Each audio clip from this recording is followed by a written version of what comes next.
રક્ષાબંધનના તહેવાર નિમિત્તે આજે એક સરસ મજાની વાત તમને કહું કે રાખડી ફક્ત ભાઈના કાંડા પર નથી બંધાતી, એ તો ભાઈ અને બહેનના બે દિલ વચ્ચે બંધાતી હોય છે। ત્યારે આજે રક્ષાબંધન નિમિત્તે દરેક ભાઈઓએ પોતાની બહેનને એક વચન આપવાનું છે। પોતાની બહેનને એટલી આત્મનિર્ભર બનાવવાની છે, એટલી મજબૂત બનાવવાની છે, એટલી શક્તિશાળી બનાવવાની છે કે જેમ શિહોરી તલવારની ધાર કોઈ પણ વસ્તુને એક ઝાટકે કાપી શકે છે ને, એટલી ધારદાર આપણી બહેનને બનાવવાની છે કે કાલે ઉઠીને કોઈ તેની છેડતી ન કરી શકે, કે પોતાના નિર્ણયો પોતાની જાતે લઈ શકે અને પોતાના બાહુબળથી પોતે આત્મનિર્ભર બની શકે ને, અને એનો પરિવાર પોતાની જાતે ચલાવી શકે એવી બહેનને સક્ષમ આ દરેક ભાઈઓએ બનાવવાની છે।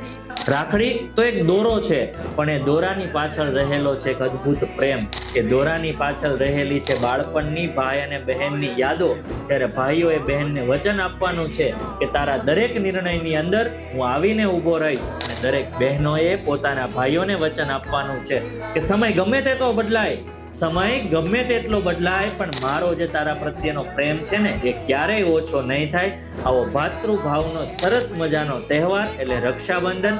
તો દરેક ભાઈઓ પોતાની બહેન સાથે આ રીલ શેર કરજો, અને દરેક બહેનો પોતાના લાડકવાયા ભાઈ સાથે આ રીલ શેર કરજો, અને સાથે મળીને ઉજવીએ આજનો સરસ મજાનો તહેવાર એટલે રક્ષાબંધન।